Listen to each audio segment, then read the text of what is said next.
Welcome to the Slop Farm. Enjoy the video.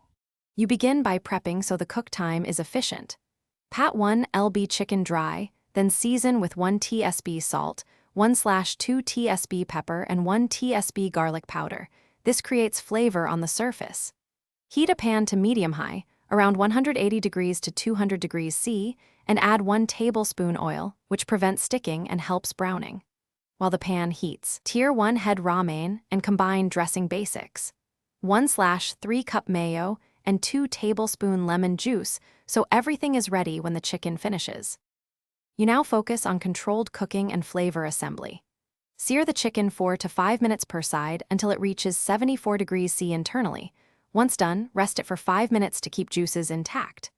Meanwhile, whisk the dressing, 1/3 cup mayo, 2 tablespoon lemon, 1 tsp Dijon, and an anchovy or 1/2 tsp paste to add umami, then adjust acidity.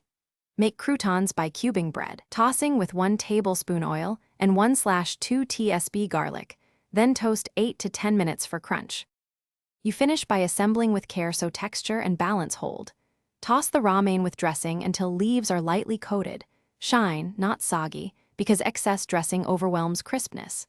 Slice the rested chicken thin and arrange over the greens, then sprinkle 1/3 cup grated Parmesan and add croutons for contrast. Serve immediately for best texture. If the salad becomes soggy, make sure to refrigerate briefly for 10 minutes, drain excess dressing, and add fresh croutons to recover crunch. This troubleshooting step saves the salad. Thanks for watching. Consider subscribing if we helped you today.